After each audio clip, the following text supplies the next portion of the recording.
Hey, what's up everybody? I'm Mike. I'm an amateur artist and I'm trying to work my way up to being a professional. And on this channel, I like to document my progress along the way and give some tips as I go as well. And in today's video, I'm going to be talking about why you and I are not improving our art as fast as we would like. Let's begin. Alrighty. So, reason number one as to why you're not improving your art as fast as you would like is you're not subscribed to this channel yet. Please subscribe. Alright, so let's actually get into it. So your first reason that you're actually not improving as fast as you would like is because people like us who are beginners or like have been drawing for a little bit, we tend to do one thing. We tend to go and we look up all of these different videos on how to improve our art, and we collect them all together and we have them there, and then we try to do all of them like one time, and then we kind of move on from them. So the reason why that doesn't work is because you have to actually think about what things you need to improve on. So for instance, for me right now, I feel like I have a decent grasp on some like higher level stuff, but I am awful with my structure and foundation of characters and things of that nature, doing good proportions and stuff. So that's what I'm working on. Find that thing that you need to really work on, whether that be perspective, anatomy, proportions, gesture drawing, something like that, and really concentrate on it for a little while, right? So that's number one. Number two, you also want to concentrate your studies on what is going to be important for you in the future. The same goes for me, right?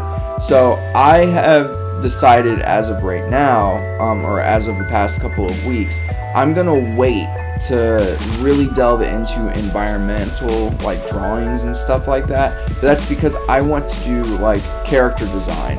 I want to be able to draw really nice looking characters. If I split my time in half and do both, I'm not going to get good at both for another like several years, right? If I really concentrate on my character like concept art and things like that, I might be able to get pretty good at that within a year or two, right? And then I can work on environments a little bit later. So make sure you're thinking about that too. What's your career path? Do you want to go into like, do you want to do environmental design for like video games? Do you want to be a concept illustrator for a gaming company? Or do you want to do like colors and stuff for comics? All of those things are things that you can do as a professional, but you have to kind of hone your skills and hone your studies into those things as you move forward. So point number three, not having fun. So I do this sometimes to myself, but if you aren't reminding yourself why you want to do art and why it was something you picked up in the first place, then you're not going to really enjoy the experience trying to get there. And when you do that, you make yourself more susceptible to burnout. And obviously burnout is something that is going to, I shouldn't say obviously, but burnout is something that will absolutely just destroy you as a person that's trying to be an artist, right? Because if you don't draw, which is actually my next one, but if you don't draw consistently, you kind of lose your skills. So this is just a friendly reminder. Do the things that make you happy. Sometimes I like to just draw random things and characters from my imagination, don't use a reference.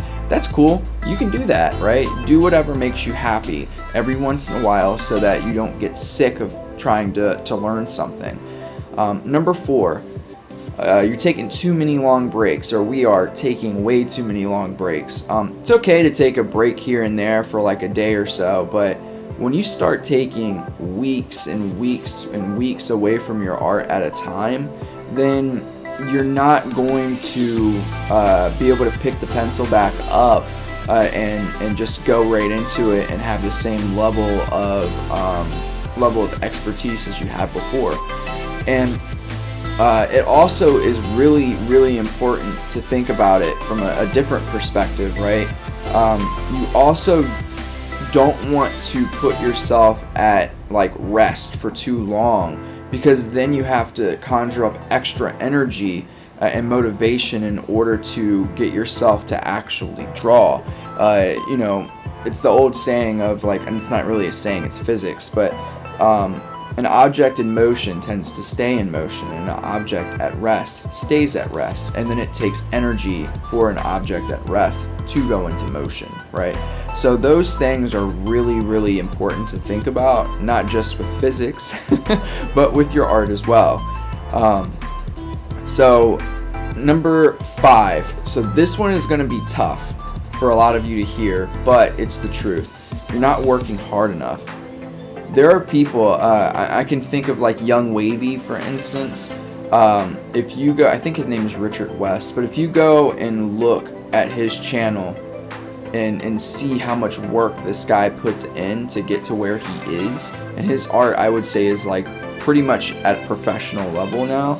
But if you don't go and look at that and see how much work he's really put in, you're not going to really gain an understanding of what it takes to be a professional artist. Another person that you can look at is Kuzo. His channel, if you look, I think it's the Kuzumari or however it's said, that channel, not the Kuzo channel, he goes through like how many sketchbooks he's gone through in order to get to the level that he's gotten to, and how many years it took him. So that's something that you also want to think about. These people didn't just pick up a pencil and they were magically good at art. These people put in a lot of hard work and time and studying and effort. So I know that might be hard for you to hear, but it's going to take you years to get to a professional level. So just, kind of strap your seatbelt in and get ready for that kind of journey, because it's not going to be easy. It hasn't been for me. I've been drawing for quite some time now, and I'm not even close. I think I probably am gonna have to put in almost double the time I've already put in, even to get to where I think I want to go. And number 6, this one's kind of like, it's hit or miss depending on who you are, but the social media trap. Stop worrying about likes and follows and retweets and all that stuff. That stuff will come with time as you develop your art skills. And even if it doesn't really matter that much, right? Your job, or not your job, but the reason why you went into art is for yourself. Don't take that and make it so that other people are now going to dictate how you are feeling about something that you're passionate about. It doesn't matter. Like, you could probably find people, and this happens with like celebrities all the time. Like celebrities that, they get down and in the dumps. They have, depressive bouts and stuff like that. That's because even though some people like them, they're looking at the people that say negative things about them, and it puts them in the dumps. So that kind of situation can kind of show you that it doesn't matter how popular your posts are. That doesn't necessarily equate to happiness. What should be equating to happiness for you is you accomplishing your goals in your art career. So anyways, those are my 6 deadly sins of art. I do hope you enjoyed. If you did, please leave a like. And, also if you want more of this kind of stuff, I post every Wednesday. Just go ahead and subscribe to the channel. But anyways, I'm Manga Mike, and I'm out.